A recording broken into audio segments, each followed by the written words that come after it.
All right. Good afternoon, everybody. How you guys doing? Good, good. Okay, I've got my cheat sheet here, so I know who to call on, most importantly, who not to call on. Let me start out with a few things. So first of all, proud to announce that next week I will be speaking at the Air Force Academy commencement ceremony. Last year I spoke at the Naval Academy commencement ceremony, and it was one of the great honors and privileges of my life. So I'm excited to go out there to Colorado and participate in that ceremony. The second thing is I want to highlight a little bit some of the work that we've been doing, the great work our team has been doing on the anti-fraud task force, where we have caught just in the last couple of months billions upon billions of dollars of fraud in our hospice system, in our Medicaid system, in our Medicare system, in our immigration system. We've seen hundreds of millions of dollars of fraudulent loans that were being handed out through the Small Business Administration that we've identified and stopped. And we've also started investigating some of the fraudulent criminal activity and also prosecuting some of the fraudulent criminal activity. So the thing that I say to the American people, and I'll repeat here to all of you, is fraud is a crime that has two victims. It has, first of all, the American taxpayer, people who pay their taxes, who out of their generosity, and because they have to, of course, they pay their taxes expecting that it's going to go to pay our troops and ensure that low-income children have access to food and ensure that people get medical benefits even if they're not able to afford a doctor. I think it's a great thing about our country is that we have this generosity of spirit where we take care of one another, but fraud takes that away from us because it steals money from the taxpayer when they pay their taxes, and it also steals money from innocent people who are meant to benefit from these programs but can't when the money runs dry because it's gone to fraudsters instead of the people who benefit from it or should benefit from it. So we're going to keep that work up. The President of the United States has been very clear that he wants us to focus on fraud. He wants us to prosecute the fraudsters, and he wants us to save the American people as much money as we possibly can. So we're going to keep at it. We're very proud of that work, and importantly, very proud of the team who've done an incredible job. And then finally, just to give an update on the Iran negotiation, the Iran situation, I just talked to the president very briefly before I came out here. It's actually a very simple proposition here. There are two options, two pathways we can go down when it comes to the Iran situation. So step back for a little bit. What the President of the United States has said is, number one, Iran can never have a nuclear weapon. And I think it's important for the American people and all of you to appreciate that when we say that, it's not just that Iran cannot have a nuclear weapon, it's what would happen if the Iranians did get a nuclear weapon. We know that a lot of nations all across the Gulf would then want their own nuclear weapon, and then a lot of nations all across the world.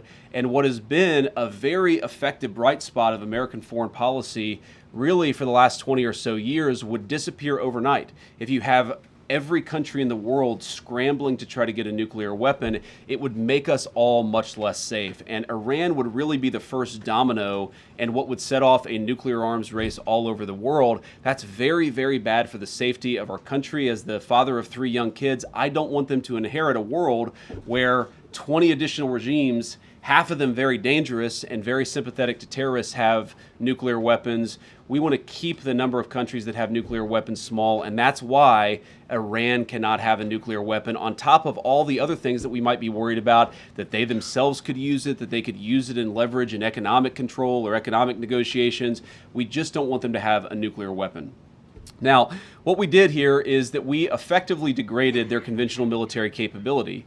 That has been done. That has been successfully done. You could always do a little bit more, but where we are now is the president has asked us, has told us to aggressively negotiate with the Iranians. Why did I go to Islamabad, Pakistan? Why did I spend, I think, probably 22 hours on a plane going there, 24 hours coming back, and then 21 hours on the ground negotiating with the Iranians? Is because we wanted to show a sign of good faith. The Vice President of the United States is willing to cut a deal so long as the Iranians are willing to meet us again on that core issue of never having a nuclear weapon. We think that we've made a lot of progress. We think the Iranians want to make a deal. The President of the United States has asked us to negotiate in good faith, and that's exactly what we've done. So we're in a pretty good spot here, but there's an option B. And the option B is that we could restart the military campaign to continue to prosecute the case, to continue to try to achieve America's objectives. And we could talk a little bit about what that looks like, but that's not what the president wants, and I don't think it's what the Iranians want either. We have an opportunity here, I think, to reset the relationship that has existed between Iran and the United States for 47 years. That's what the president has asked us to do, and that's what we're going to keep on working at. But it takes two to tango. We are not going to have a deal that allows the Iranians to have a nuclear weapon. So as the president just told me, we're locked and loaded. We don't want to go down that pathway, but the president is willing and able to go down that pathway if we have to. So with that, I will say thank you all. It's cool to be here. I'm going to give a shout out, of course, to the person I am replacing today, Carolyn Levitt, who hopefully is at home enjoying some time with her beautiful kids. I told Carolyn I would stand in for her today for the White House press briefing on the condition that when Usha has our baby in July, that she would be vice president for a couple weeks. So thank you, guys. And I actually want to start first with Nick from Breitbart. Nick, it's good to see you. Good to see you, Mr. Vice President. Thank you. Today we saw the president endorse Ken Paxton over John Cornyn in the Texas Senate race. Do you think that sends a message going forward for the next cycle to senators, considering running for re-election, or any MAGA-aligned potential candidates that are considering challenging them? Well, I'd say a couple things, Nick. First of all, I think the president's very gratified by the response that he's heard from the base and from a lot of voters, I think, who are passionate about Ken Paxton. We think Ken Paxton is going to be a great senator for the people of Texas, but most importantly, a great United States senator who can work on solving the problems that all of us confront as a country together. I've known John Cornyn for a long time, but unfortunately, when it really counted, Ken Paxton was there for the country, was there for the president, and that's why he ultimately earned the president's endorsement. He thinks he's going to be a better senator, thinks he's going to make a better candidate, and so I do think it sends a message, but really not just the endorsement, but one of the things the president has done very effectively, going back 10 years in his leadership of the Republican Party and the country as President of the United States, is he said, I want people who fight for the good. I want people who can't be bought by corporate lobbyists, who can't be bought by Wall Street, who can't be bought by special interests, who are going to go to Washington and fight for the people who actually elected them to those positions. And I think one of the things we've seen in the Republican Party, while I can't say that all of our representatives are perfect or all of our senators are perfect, we have seen a much better crop of talent come into Washington since Donald Trump has been the leader of the party and the leader of the movement. I do think we're going to continue to see that happening. But I think the message that people should take from this is fundamentally, you have got to serve the people who sent you. And if you don't do that, you're going to find yourself out of step with voters or out of step with the President of the United States, and that's not a good place to be politically. Thank you. Yeah. Go ahead. Thank you very much. Just following up on what you just said, you said that the White House is negotiating with Iran in good faith. I think Americans tend to believe that, but what is it about the Iranian side that you personally have seen where you believe that they are negotiating with us in good faith? Well, first of all, I'd say it's a very complicated country, and it's a country that I wouldn't pretend that I understand even after as deep as I've been involved in this process from the very beginning. It's a great and proud civilization, amazing people. We obviously have a great Iranian American community here in the United States of America, smart people, very hardworking, and you see some of that in the negotiating team on the other side.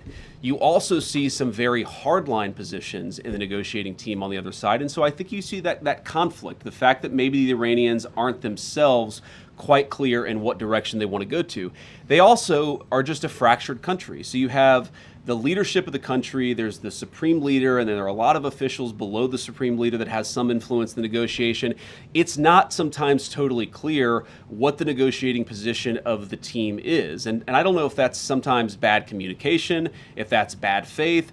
I wouldn't pretend to venture a guess there, but I will say with confidence, it's sometimes hard to figure out exactly what it is that the Iranians want to accomplish out of the negotiation. So what we've done is tried to be as clear as possible. What are our red lines? What are the things that we're willing to be accommodating on? And what are the things that we absolutely must have? And as the president has said ad nauseum, and I think I've said it a lot too, Iran cannot have a nuclear weapon. We want to see not just the commitment to not have a nuclear weapon, but the commitment to work with us on a process to ensure that not just now, not just when Donald Trump is president, but years down the road that the Iranians are not rebuilding that nuclear capability. And that's what we're trying to accomplish in the negotiation. Sorry, you had a follow-up. Yeah, just for Americans at home, because this has been going on for several weeks now. I think what people just want to know is, do you personally believe that the Iranians will come to a deal? Because we keep seeing this over and over again when they go back and forth.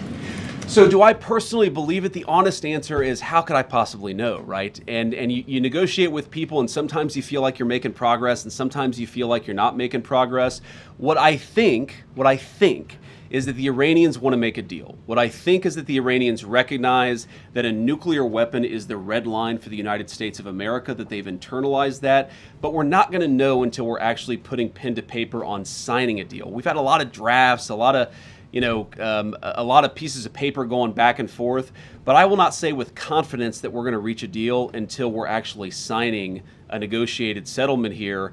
And I think that it's ultimately up to the Iranians whether they're willing to meet us, because I think we're certainly doing a good job and we're certainly negotiating in good faith. We're going to have to see what ultimately happens with them. I can't say with confidence because I don't know what's in the mind of the other side. John? Mr. Vice President, thank you. I want to ask you about that $1.8 billion fund set up, weaponization fund as it's being called.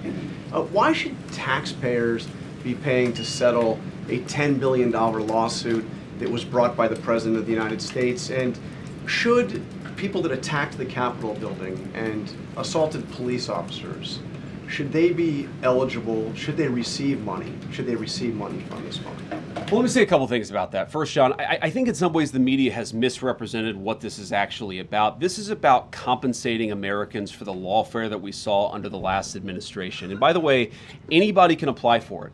Republicans can apply for it. Democrats can apply for it. As you know, the President of the United States has pardoned a number of Democrats who he felt were actually subject to this lawfare. I mean, if Hunter Biden wants to apply for this particular fund, he is welcome to. It's going to go through a normal process where we vet everything, where we try to identify whether people's claims are actually legitimate. But here's the question. When you say, why should taxpayers fund this? Whenever the United States government incurs legal expenses, it pays out those legal expenses. When it's settling a lawsuit, it pays out money to settle that lawsuit. And the question is a dollar of this money going to the Trump administration? No. Is a dollar of this money going to Donald Trump personally? No. Is a dollar of this money going to Donald Trump's family? No. The people that would get the money are people, some of whom have been prosecuted completely disproportionate to any crime they've ever committed. Like, let's just take a couple of examples.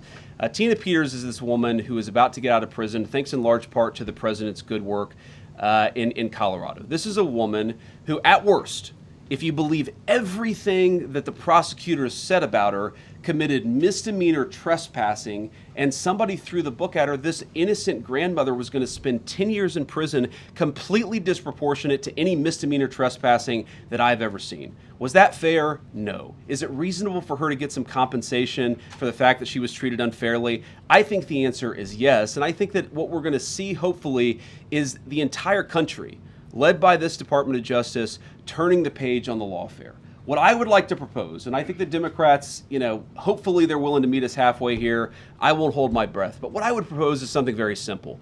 That if you are willing to turn the page on Joe Biden's lawfare, why don't we prosecute people? Very simple principle.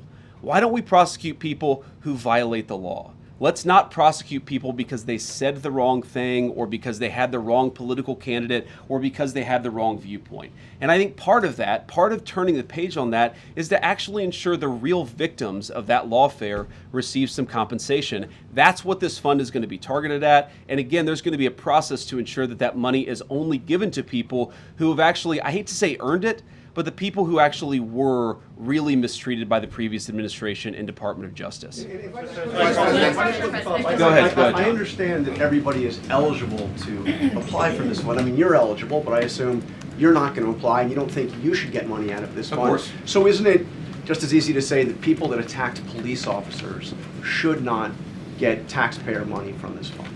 Well, look, John, we're not trying to give money to anybody who attacked a police officer. We're trying to we're trying to compensate people where the book was thrown at them, they were mistreated by the legal system. Sometimes, we do have, John, in this country, innocent until proven guilty.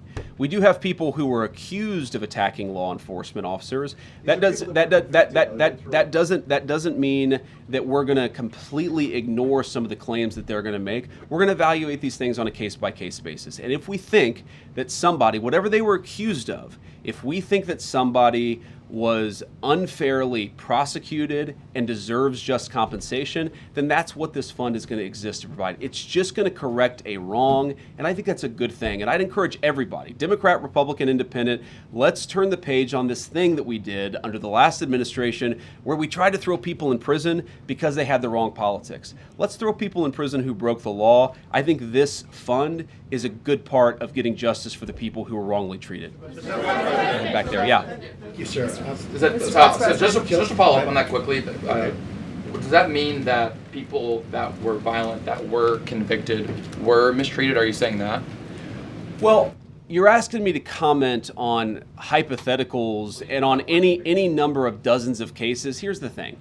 We're going to look at everything case by case. As you know, every single case has its own details. Every single case has, there are things about it that maybe don't meet the eye. We're just going to look at every case by case. That's all I'm saying. I'm not committing to giving anybody money or committing to giving no one money. What I'm committing to is a legal process to review these claims and to make sure that people who are mistreated by their government get a little bit of compensation because of it. Go ahead. Thank you, Mr. Vice President. Yeah, so I realize that the pointer finger is not as precise as I thought it was. The guy I have this cheat sheet, but the problem with being 41 years old is I'm blinder than I was a few years ago. So we'll say blue blazer, blue tie. Yeah. Okay, great. Thank you, Mr. Vice President. I'd like to ask a quick follow-up on Iran, but first I'd like to ask you about fentanyl. Fentanyl sourced largely from China killed about 403,000 Americans over the past 7 years, according to CDC data. That's one in every 850 Americans who died. White House Counterterrorism Director Sebastian Gorka said last week that China's exports amounted to the targeted killing of Americans and war by other means. Do you agree with that assessment? And what is the Trump administration doing to punish and deter China, especially since the Supreme Court struck down the fentanyl tariffs? So go ahead and ask the second question, because I'll try to take each question and then I'll try to answer them and then we'll go on. And if you ask two questions, I can only guarantee that I'll answer one.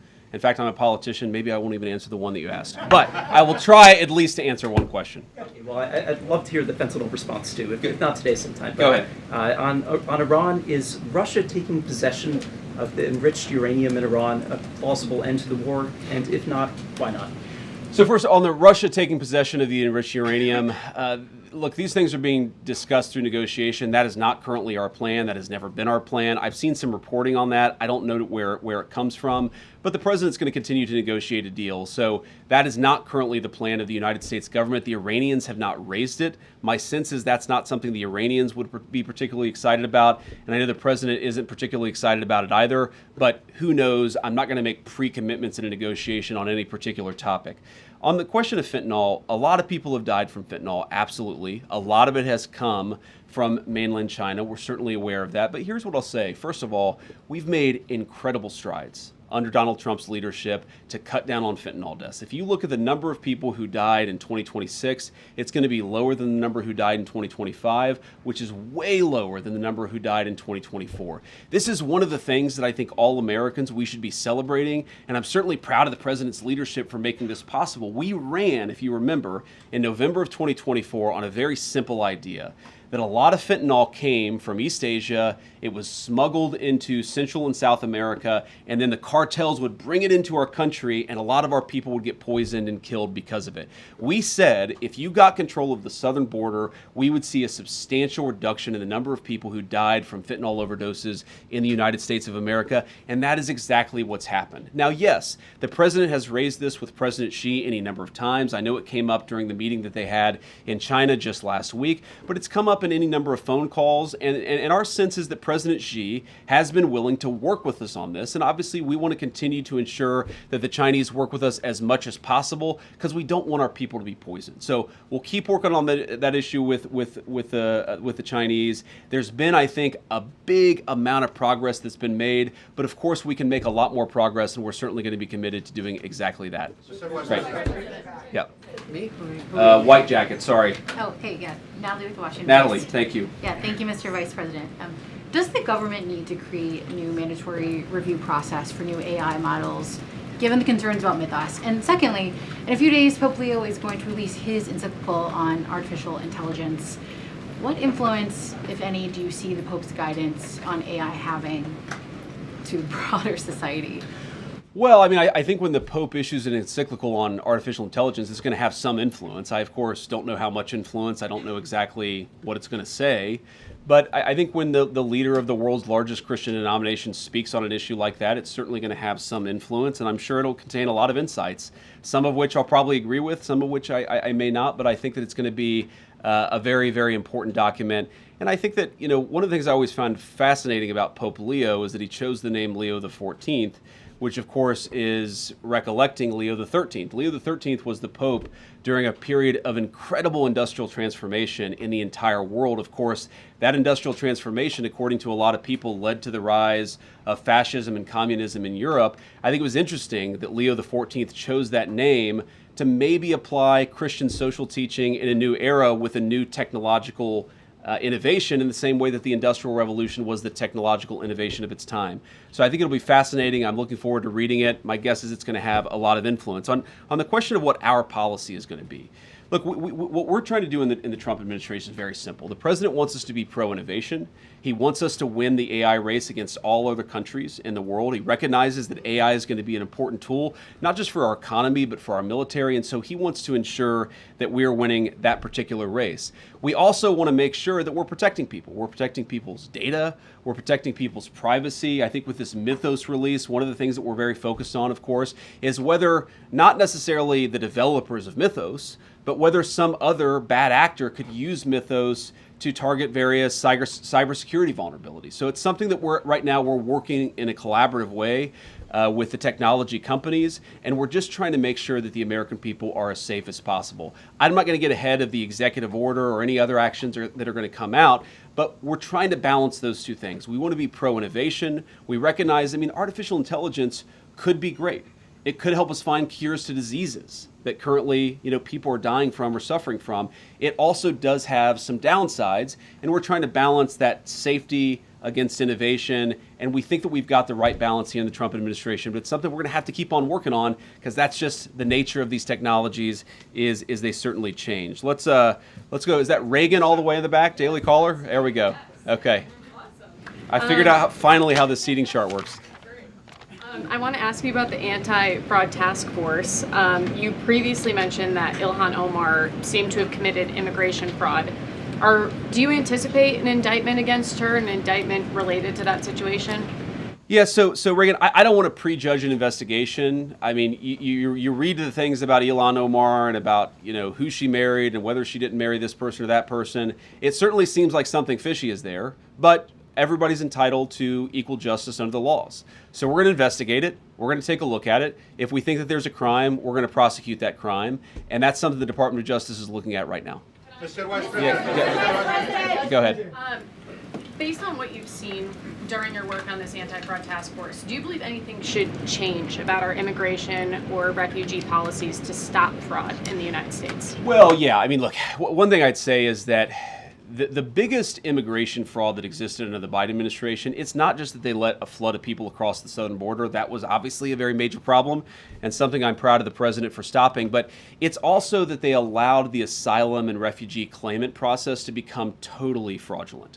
And so here's what would happen, right? You would take a person who in normal cases would just be a traditional economic immigrant. Whether you let them into the country or not, they're trying to come because they want a better job, okay? They would come into the country and say that they were fleeing persecution, and they would say that they were an asylum claimant. And then effectively what the Biden administration would do is say, okay, you're an asylee, go into the interior of the country, here's a work permit, maybe come back in 10 or 12 years for your hearing on whether you actually have a legitimate asylum claim. So what did that mean? That meant that person was just completely given amnesty and released into the interior of the country. Well, what if that person was a criminal? What if that person actually had a violent history? We didn't do any of the work necessary to ensure that the people coming into our country claiming to be asylum claimants actually had anything legitimate or anything good in their background. So that is a serious problem. It is something that we have fixed in the Trump administration, but fundamentally that loophole, you're going to see sometime in the future somebody is going to try to exploit that loophole, and it's one of the things that we're very focused on in the fraud task force, is making sure that the people who exploited that loophole are actually prosecuted for it, assuming they committed a crime. Yes. So I don't know your name. You have a beautiful cross necklace, though, so go ahead. Kara Castronovo from Lindell TV. Hi, Thank you so Kara. much. I have two questions. One of them is going back to the $1.8 billion fund, not to keep beating that, but sadly Democrat lawmakers are misrepresenting that fund. I agree. Yes. It's a great question. And sadly some of the mainstream media doesn't understand the magnitude of the political persecution of J6ers. So if a violent offender like a J6er was still over-sentenced and mistreated, literally some of them were sentenced to 24 years in prison, put in unconstitutional pre-trial detention, literally tortured in cages, wouldn't that person still be able to apply for the fund because of due process? And this is why we say, just to answer that very briefly, this is why we say we have to evaluate this thing case by case, right? We don't in the United States say that everybody who's accused of a crime is automatically guilty in a court of public opinion. You've got to actually look at this stuff and figure out what were they accused of. Maybe they did something bad even, but what they were accused of was way worse of what they actually did. Maybe they had their entire lives ruined in a totally disproportionate way. That's fundamentally illegitimate and political. And I find, just Carol, on this point, one of the interesting things about the American media is there is a fascination. If you go to any American law school, there are these, prisoner rights clinic. There are people who objectively committed heinous crimes, but the American media and the American Legal Academy has decided that even though they committed bad crimes, their sentence was disproportionate, they were mistreated in some way. You know who never ever gets an ounce of sympathy when it comes to that disproportionate sentencing is people who voted for Donald Trump and participated in the January 6th protest. Go to your second question. About Pete Davidson, he made a horrific, obscene joke about the murder of your friend Charlie Kirk. What does this still say about where our political divisions have gone, and what are you specifically doing to bridge the divide, especially as a potential future president? Well, sorry, who was it that said something? Davidson made a really obscene joke about Charlie Kirk. So what are you doing as a potential future candidate or president to bridge the divide? Well, first of all, I'm not a potential future candidate. I'm a vice president, and I really like my job, and I'm going to try to do as good of a job as I can. But let me just say this. So you talked about Pete Davidson, who said something bad about Charlie Kirk. Look, Charlie was a very, very dear friend, but more importantly than that, Charlie was a father of two beautiful kids, and he did not deserve to have all of those moments with his kids, all of those moments with his beautiful wife taken from him in the way that happened. I would expect everybody with a heart or a conscience would say whatever we agreed or disagreed with about his particular viewpoints, this is a tragedy and it's totally unacceptable that it happens in the United States of America. To their credit, a lot of the reporters in this room, even though I don't agree with their politics, they were open about the fact that what happened to Charlie was disgusting and it shouldn't happen in a civilized country. You talk about bridging the divide. I mean, one thing that happened that hits, not quite literally close to home, but there was a very terrible shooting that happened today at a Muslim community center. It seems like 3 people are dead, plus the shooters. And, that community center is actually very close to this restaurant that Usha and I go to every time we visit. Her family lives in San Diego. She was born and raised in San Diego. Every time we go to San Diego, we go to this restaurant that is like maybe a 5-minute drive from this community center. And I found out about it actually on my way to the White House this morning, and I texted her, I said, would you have known anybody who was involved in this? And she said, absolutely, I would have known some people, or at least their parents, who might have actually used the services at this community center. I don't know a single person who would say anything other than what I'm about to say, which is that type of violence in the United States of America is reprehensible, and I encourage every single American to pray for everybody who was involved and affected by it. We don't want that to happen in our country, and may God rest the souls of the people who lost their lives.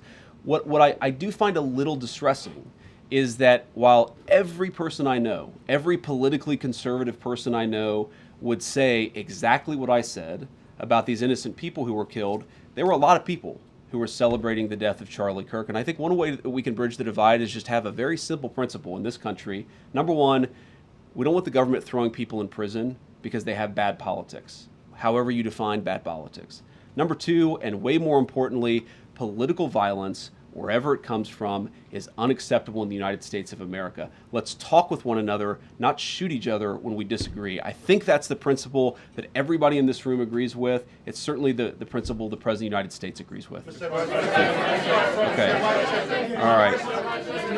Sorry. I'm gonna try to read this here. I'm sorry. Okay. Okay, that was kind of interesting, so I'm going to give you the question. All right, go ahead. So, last week, the Pentagon halted deployment of 4,000 troops, U.S. troops, to Poland. This is in direct contradiction to President Trump explicitly promised not to reduce the troop level in Poland. So, I'm going to ask you this question, which many people in Poland think. Why are you rewarding Putin and punishing your best ally in Europe? Well, first of all, I'd say there's been no president who's done more, frankly, to ensure that Ukraine survived the invasion of Russia than Donald Trump. As he famously said, Obama gave him sheets, I gave him javelins, and it was those javelins that ensured that Ukraine still has its territorial sovereignty. What he's also said is that he wants to pursue an American policy that focuses on the interests of the United States. And part of that foreign policy is not to reward Putin or not to punish a country like Poland, which we love. We love Poland. We love the Polish people. No. What we're trying to do, what our foreign policy is geared towards, is promoting European independence and sovereignty. We want Europe to take more ownership over its own territorial integrity. We want Europe to step up in a big way. Now, I think you said 4,000 troops. We've not reduced the troop levels in Poland by 4,000 troops. What we did is that we delayed a troop deployment that was going to go to Poland. That's not a reduction. That's just a standard delay in rotation that sometimes happens in these situations. But here's the fundamental problem. Poland is capable of defending itself with a lot of support from the United States. We're not talking about pulling every single American troop out of Europe. We're talking about shifting some resources around in a way that maximizes American security. I don't think that's bad for Europe. That's encouraging Europe to take more ownership. The United States cannot be the policeman of the world. We want to be good allies. We want to make sure that our troop presence promotes regional stability in Europe. The president has not said, though he could, the president has not said that he's taken all of the troops out of Europe, but Europe has to stand on its own 2 feet. And that's something that he's been consistent of, frankly, not even since the beginning of this administration, going back to the first administration, is we have got to have more sovereignty and more of Europe standing on its own 2 feet. That will continue to be our policy in Europe. Those troops will go eventually to Poland? What I said is that is it a delay in troop rotation? Those troops could go elsewhere in Europe. We could decide to send them elsewhere. We actually haven't made the final determination about where those troops are ultimately going to go. But what I'm saying is it is not accurate to say that we are pulling a bunch of troops out. It is a very small and very minor thing. And I think, frankly, a lot of the European media, again, is overreacting to this a bit. And here's one thing I'll say about this. Look, I have, for my entire life, I'm 41 years old. For my entire life, I have heard chirping from the European media about everything that's wrong with the United States of America. We don't have this. We don't have that. We don't spend enough on health care, even though part of the reason why we spend so much on defense was because we have tens of thousands of troops in Europe. I think that if the European media wants to attack the President of the United States, they need to start looking in the mirror.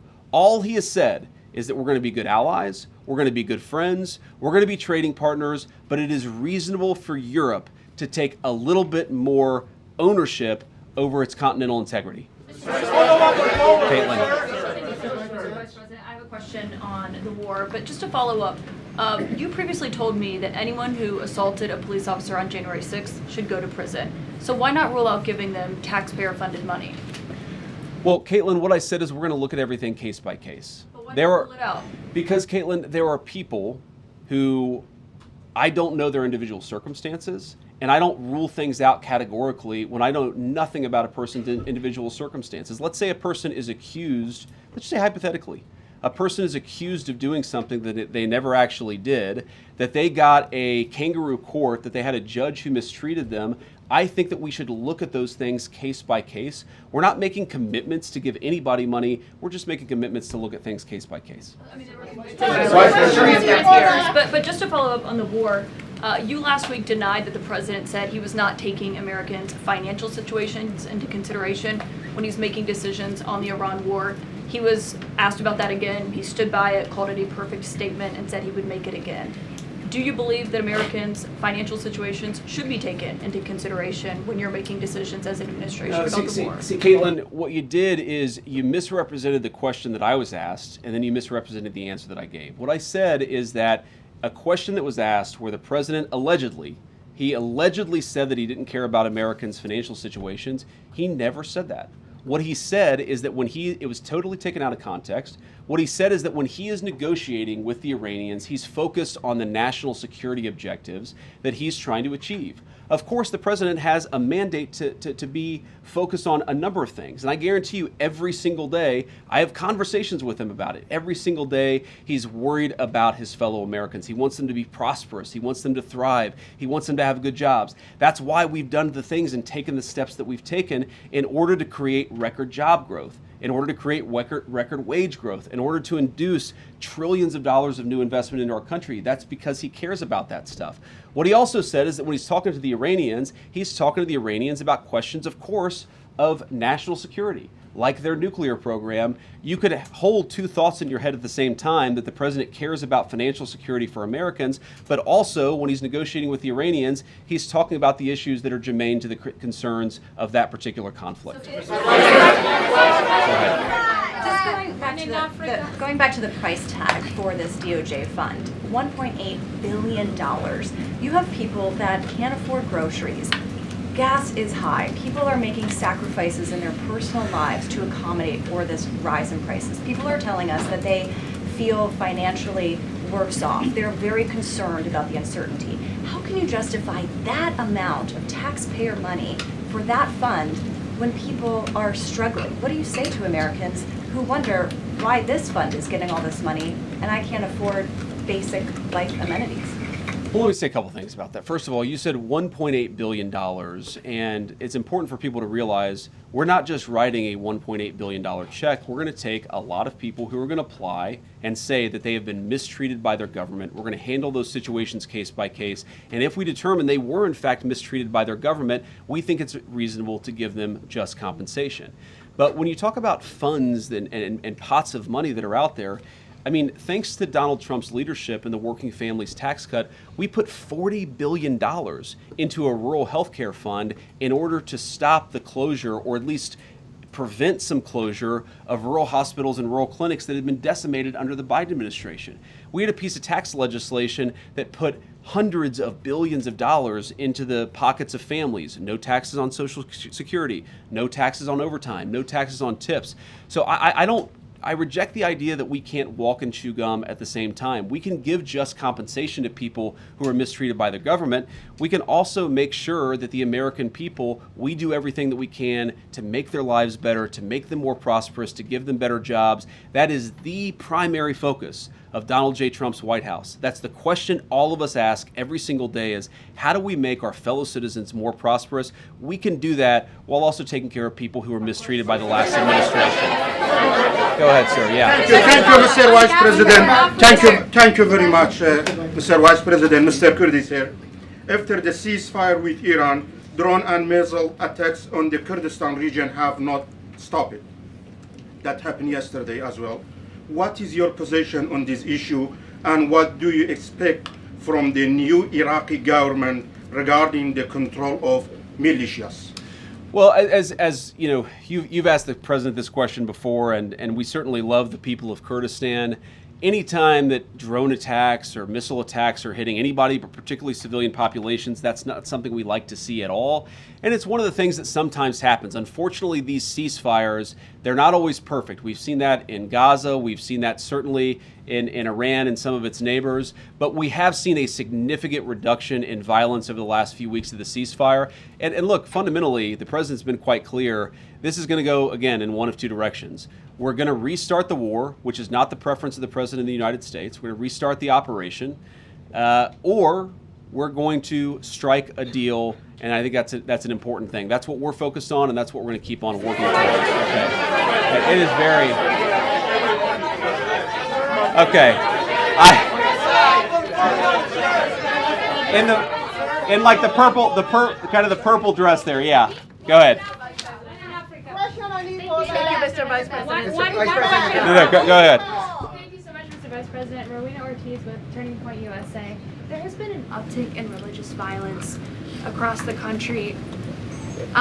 What's your message to protect people across all faiths in America?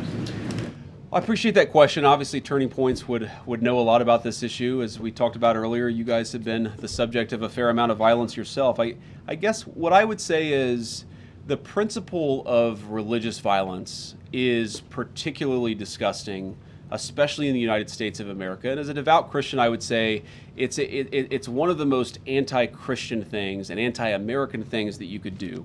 And here's why. One, because a fundamental principle of all the great faiths is we are all children of God, and because of that, we are endowed by certain rights that are unique to our status as human beings. You violate those rights, most importantly, when you commit violence against another person. You can violate them in other ways as well, but the most profound way to violate the fundamental right of human dignity is to commit violence.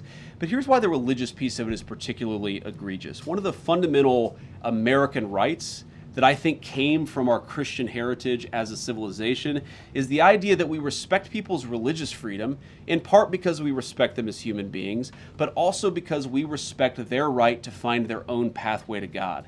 You can't force anybody to a pathway to God. They have to, through their own free will, find God themselves. That's one of the reasons why that right of religious freedom is the very first right enshrined in our Constitution. So when you commit acts of violence, you're committing an act against this fundamental idea that people are created in the image of God and that they have the right through their own free will to find God however they might want. And as a Christian, of course, you might have your preference for how they find their pathway to God. They have to find that choice. And anybody who would commit violence against another human being in the name of religion is, I think, doing something that is a violation, of course, of the laws of man, but I think more importantly, it is a fundamental violation of the laws of God. Let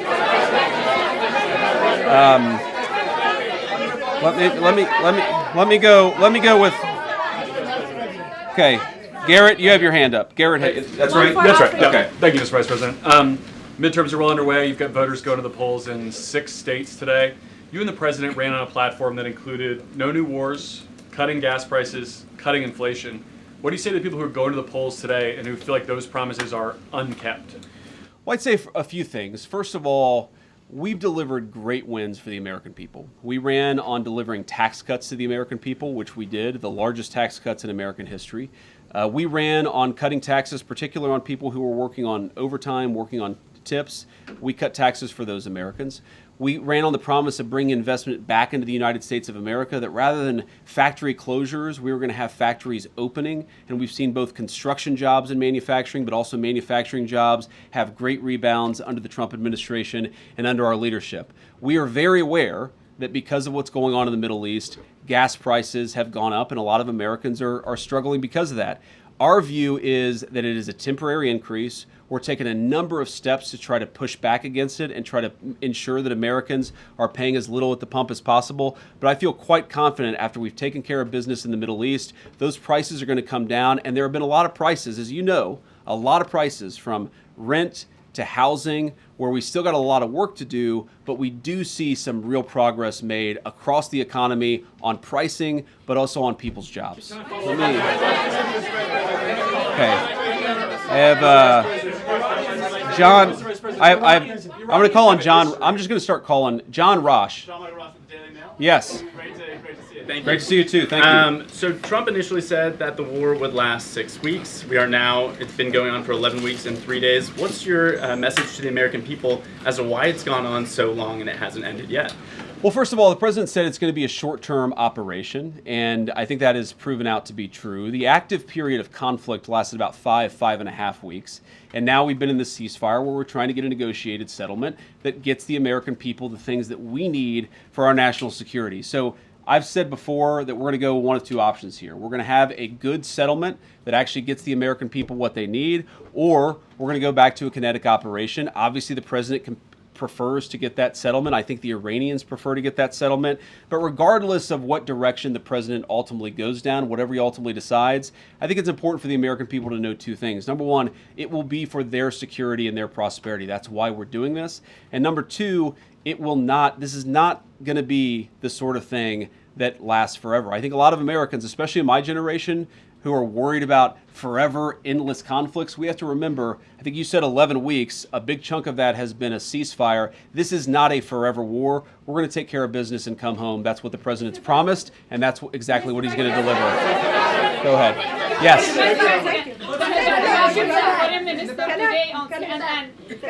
No, the orange. Yeah. Guys, please don't shout over each other. Thank you, Mr. Vice President. The Egyptian Foreign Minister today, in an interview on CNN, he said that the Arab countries are working with you on a memorandum of understanding between the U.S. and Iran that can lead to a deal. Can you confirm that? And one other question also on Iran. You've spent over than 20 hours with the Iranian negotiating. Do you believe that other countries may be able to achieve what those negotiations could not? Well, I think that the purpose of our initial negotiation was, one, to establish some relationships between two countries that hadn't talked directly in a very, very long time. And number two, just to get the pathway started to negotiation. I don't think any of us, meaning me, Jared Kushner, and Steve Witkoff, had any great confidence that we were going to be able to reach a deal. But we did think we were going to take important steps along the pathway to reaching a deal, and we did. Now, you asked what the Egyptian foreign minister said. I haven't seen those comments, so I won't comment on them myself. What I'd say is I'm not going to detail what's going on in the negotiation. There's a lot of back and forth. A lot of good progress is being made. But we're just going to keep on working at it, and eventually we'll either hit a deal or we won't, but we're going to keep on working at it. And I think it's important for us to actually privately have these conversations, because sometimes when you're doing a negotiation and you put everything out there in public, it actually complicates things more than it should. So we're going to keep these negotiations private until we've got something, of course, to tell the American people, and at that time we will. Okay. Yeah. Is that a magenta tie? It's hard to tell. In the back. He's like a purple tie there, right? Thank you, Mr. Vice President. Okay, Thank you, Mr. so Vice this President. guy insists that he has the real purple tie. So I'll give you a question too. Go ahead. Thank you, Mr. Vice President. Two questions for you, one on Iran and one on China, given the President's trip last week to Beijing. On Iran, you met on April the 11th with Iranian negotiators, including the foreign minister. Is it your sense, Mr. Vice President, that they're just stringing the U.S. along? That's the sense from lawmakers from both parties. And then on China, you come from a state that manufactures a lot of automobiles. Is it your sense that within this term that you have with the President, that China-branded vehicles will be sold right here in America? Well, I think that what the president has shown a willingness to do, unlike any president in my lifetime, is to protect the American automotive industry. We are not going to let the American automotive industry disappear. There are a lot of ways in which we've reinvested, in which we've tariffed foreign competitors to ensure that American car workers, American auto workers, and the products they develop are going to be made right here in the United States of America and also available right here in the United States of America. I think it's important for just the American people. I want to make this point. Car manufacturing is one of those skills that when it disappears, it's hard to regain. And when you've got people who can build complex machines, and our great workers in Ohio, Michigan, and elsewhere, they do a very good job. They also, God forbid, in times of national emergency, can be called on to manufacture other complex machinery. So it's very, very important that we protect that native auto industry. The president has done more on this than anybody, but we're certainly going to keep on working at it. You asked about being strung along. Look, you never know until you know, right? What all we can do is negotiate in good faith, try to find a pathway that accomplishes the president's objectives, that accomplishes the national security interests of the American people, and gets this thing in a good place. I think somebody earlier asked this question. I am not certain, and I'm not going to be certain until we sign a deal that we have a deal, but I feel confident enough to keep on doing the work and to try to find a good deal for the American people, and that's what I'm going to do. So the guy with the real purple tie. I will give you the final question, and then I'm going to have to hit the road. Thank you, Mr. Vice President. Sorry, this guy and then the very tall guy here. We'll give him the question. Sorry, I can't get to everybody. Marco's right. This really is chaos. This is crazy. Yeah. You guys got to behave yourself. Thank you, Mr. Vice President. The President's financial disclosures were released recently, and they showed a lot of stock trades in companies that he has talked up at events, official events at the White House, on his True Social account, sometimes even putting the stock ticker symbols in his posts and encouraging people to buy their stock.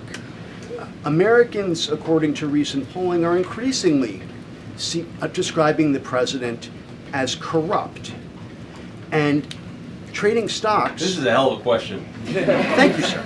Trading individual stocks is something that you said that public officials should not be able to do when you ran for Senate all those years ago.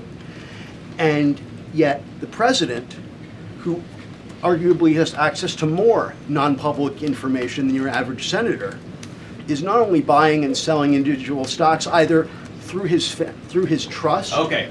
What's the question? The question is, the question, sir, is how can you and your administration argue to Americans that you're cleaning up corruption, you're preventing fraud, you're fighting the sorts of things that harm people and people's financial situations, when the president seems to be talking up stocks that he owns, selling them, and enriching himself? Okay, so here, let me answer your question here. That was a doozy.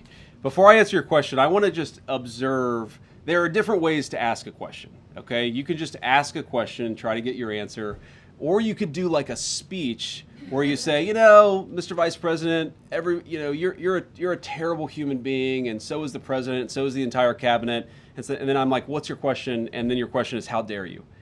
Come on, man. Have a little bit of objectivity in the way that you ask these questions, because there were a lot of things in that speech masquerading as a question that didn't actually get asked, okay? Number one, the president doesn't sit at the Oval Office on his computer on his like Robinhood account buying and selling stocks. That's absurd. He has independent wealth advisors who manage his money. He is a wealthy person. He has had success in business. He's not making these stock trades himself. And your question imputes that. It doesn't say it exactly, but a reasonable person listening to that question would assume the president is sitting around and doing that. He's not. Second of all, you're right. I am a big fan of banning members of Congress from trading stocks. So is the President of the United States. All of us believe that nobody should be taking proprietary information gained from public service and buying and selling stocks. We want to ban that process, and I think the way to lead by example is banning that process, banning that approach, and making it illegal, which is exactly what the president has proposed doing. Okay. Yes. Sir, Jordan Conrad with Gateway Pundit. I'll try to make this short. There was, you might have seen this, there was a massive United Kingdom rally in London just last weekend. They were protesting mass illegal immigration and the replacement of British culture. What message do you think this should send to globalist European leaders and to leaders here? And also, I wanted to ask about several House members are revamping this push to pass it's called the Dignity Act, but it's really just an amnesty bill giving work visas and allowing millions of illegals to stay in the country. Is that something the White House wants to see stopped in the House? Well, number one, I don't like giving amnesty to anybody. Number two, since you asked about Great Britain and the United Kingdom rally, one of the great ironies of this job is that for the past couple of years, you see these protests break out all over the country, and sometimes, they're fairly well attended, and sometimes they're very poorly attended. Everybody holds these signs saying "No Kings," right? And how many Democratic lawmakers have I seen holding up signs that say "No Kings"? They are very, very insistent that we not have kings. And then King Charles comes to the congressional chamber, and these guys break out in rapturous applause. So maybe they don't care so much about kings as they pretend that they do. Maybe they just don't like the agenda that we're implementing that's actually making American workers and American families safe and prosperous again. But to answer your question about this immigration issue, look, one of the problems that we have in all of Western societies is that we have a lot of people who have decided, Wall Street bankers, corporate lobbyists, and government officials, that what the United States and what the West need is more and more cheap labor. What we believe in this White House is what we need more and more of is high wages for American workers and investing in our own people. What you see all over the West, and it's kind of crazy, is this idea that the way to generate prosperity is to bring in millions and millions of unvetted people and drop them into your neighborhoods, and we simply reject that idea. So to everybody in the UK who rejects that idea, I'd encourage them to just keep on going. It's okay to want to defend your culture. It's okay to want to live in a safe neighborhood. It's okay to want your job to go to yourself and your neighbors and not to a stranger who you don't even know. It is reasonable for the people in Western societies to want to control who comes into their country and who doesn't. A lot of people, frankly, a lot of people in the media have tried to persuade all of those people that it's somehow racist to want to protect your borders, even though very often the very people who are most affected by low-wage immigration are lower-income Black and Hispanic Americans right here in the United States of America, and I guarantee that's true in the UK. So we believe in making America great again. You can't do that unless you protect your borders. I'd encourage our friends in the UK to follow the same path. Thank you all. Good to see you. Thank you, Mr. Vice President.